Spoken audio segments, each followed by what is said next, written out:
Hello Jain दोस्तों, स्वागत है आपका आपके अपने यूट्यूब चैनल में। आज मैं आप लोगों के लिए लेकर आया हूँ सीटेट का एनसीएफ 2005, जिससे हर बार क्वेश्चन पूछा जा रहा है और यहाँ से क्वेश्चन हर बार बनता है एग्ज़ाम में। और एनसीएफ 2005 से डॉक्टर यशपाल की अध्यक्षता में कई बार क्वेश्चन पूछ लिया गया है। तो आज हम पढ़ेंगे एनसीएफ 2005। तो एनसीएफ 2005 क्या होता है, चलिए दोस्तों आज हम आप लोगों को बताते हैं। तो एनसीएफ की फुल फॉर्म आपको दिखाई दे रही होगी, नेशनल सर्कुलम फ्रेमवर्क। ठीक है, इसे हिंदी में कहते हैं राष्ट्रीय पाठचर्या रूपरेखा।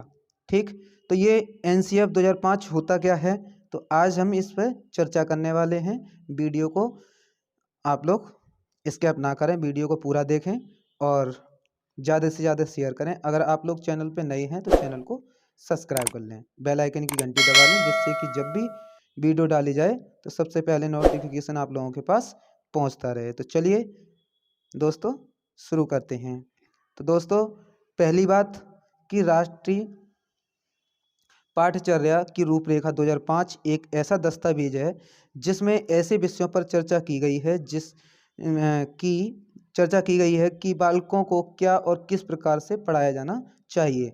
एनसीएफ कहता है 2005 की बच्चे को किस तरीके से हमें पढ़ाना है, किस तरीके से नहीं पढ़ाना है, यह हमारा इस दस्तावेज में चर्चा की गई है एनसीएफ 2005 में। चलिए, एनसीएफ 2005 की उत्पत्ति रविन्द्रनाथ टैगोर की सभ्यता में और प्रगति नामक निबंध से हुई थी। तो ये जो रविन्द्रनाथ टैगोर थे, इनके एक निबंध था प्रगति नामक, उससे यह रूपरेखा पाठचर्या रूपरेखा ली गई है 2005। ठीक है, चलिए आगे चलते हैं। राष्ट्रीय पाठचर्या की रूपरेखा 2005 का अनुवाद संविधान की 8वीं अनुसूची में दी गई भाषाओं में किया गया है। जो 8वीं अनुसूची है इसमें 22 भाषाएं हैं और 22 भाषाओं में इनका अनुवाद किया गया है। जो अनुवाद किया गया है वो किया गया था आपका सन 1992 की कमेटी की गई थी, उसमें 22 भाषाओं का उल्लेख दिया गया था और 22 भाषाएं हैं 8वीं अनुसूची के तहत। और एनसीएफ 2005 को प्रोफेसर यशपाल की अध्यक्षता में तैयार किया गया था। यह तैयार किया गया था 1992 की कमेटी में, मैंने अभी बताया। तो 1992 की कमेटी में यह तैयार किया गया था। इसके बाद बात करते हैं आगे की दोस्तों। तो राष्ट्रीय पाठचर्या रूपरेखा 2005 के मार्गदर्शी सिद्धांत क्या क्या होते हैं, तो मार्गदर्शी सिद्धांत हम चलिए देखते हैं। तो ज्ञान को स्कूल के बाहरी जीवन से जोड़ा जाए।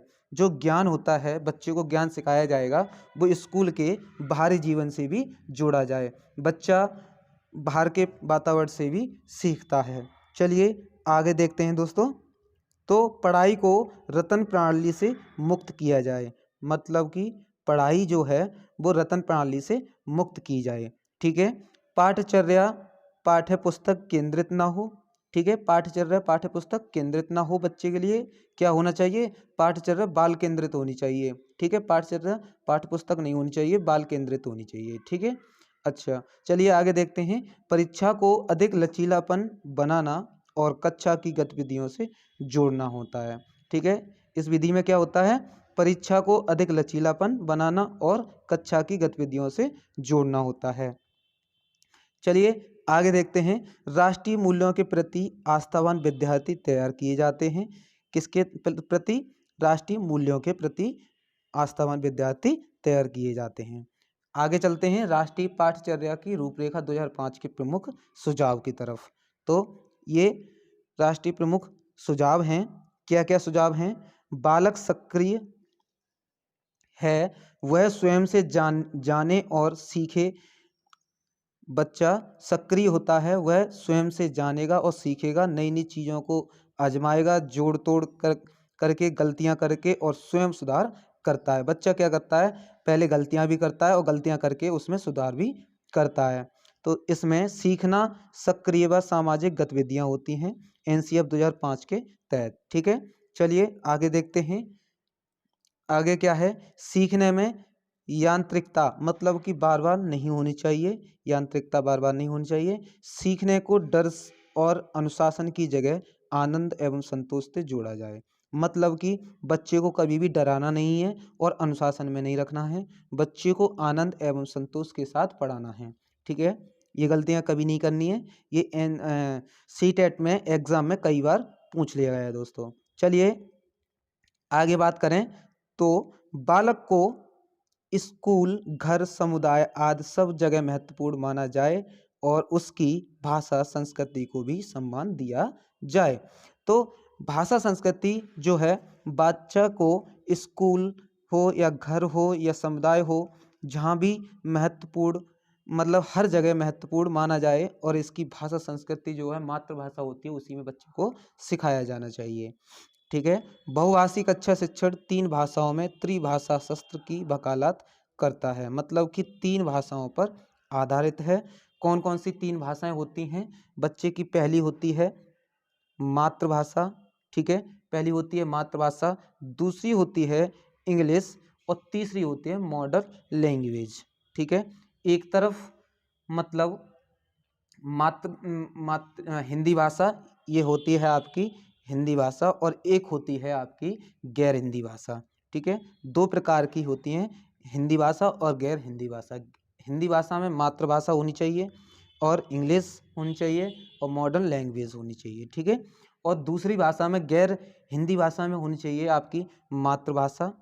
ठीक है, क्या होनी चाहिए? मातृभाषा होनी चाहिए, हिंदी होनी चाहिए और इंग्लिश होनी चाहिए। ठीक है, हिंदी, इंग्लिश और मातृभाषा होनी चाहिए गैर हिंदी में। ठीक है, और हिंदी में होनी चाहिए मातृभाषा, इंग्लिश और मॉडर्न लैंग्वेज।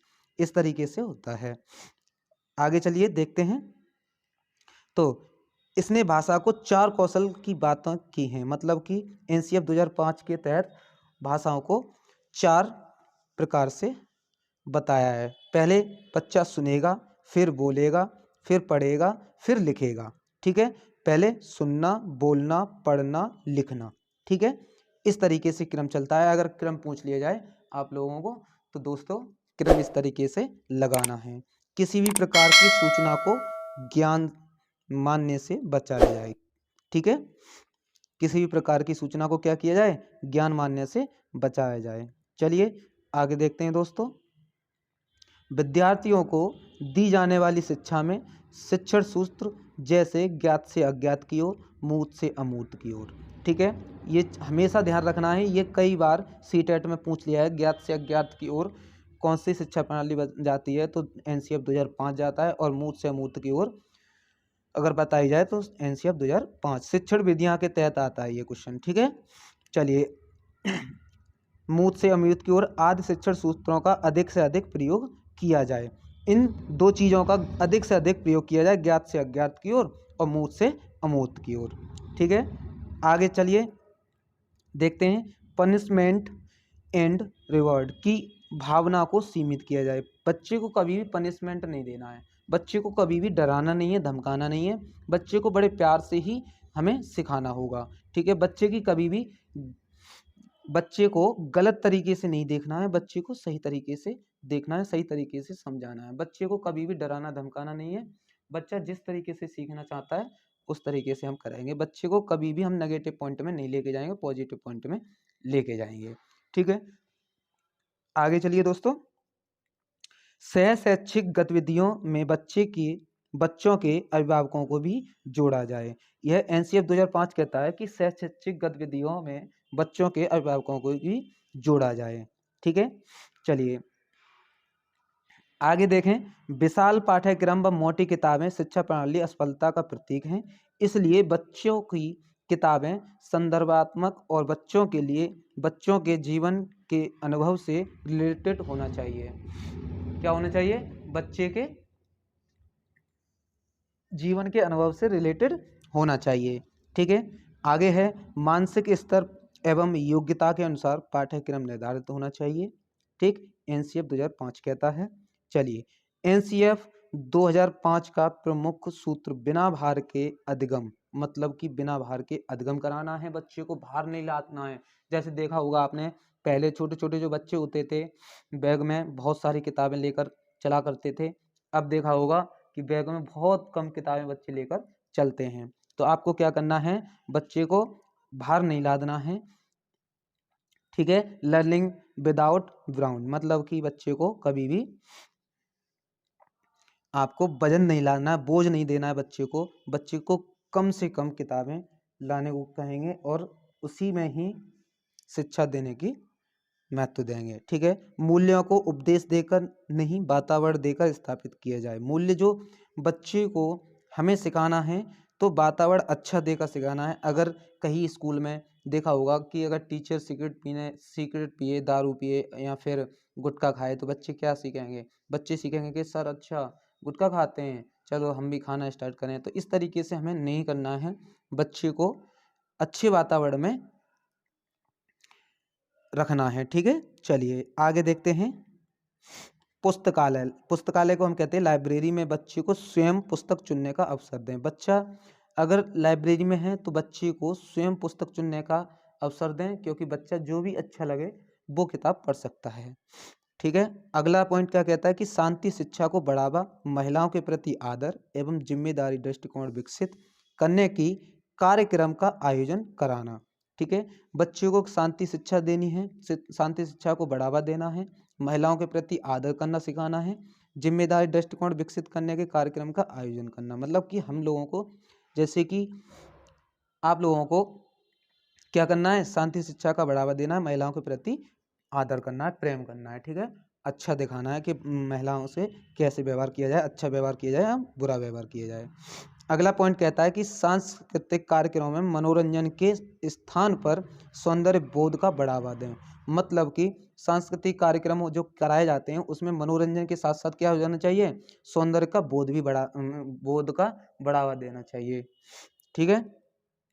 अगला पॉइंट कहता है कि शिक्षकों को अकादमिक संसाधन नवाचार आज समय पर पहुंचा जाए। मतलब कि बच्चों को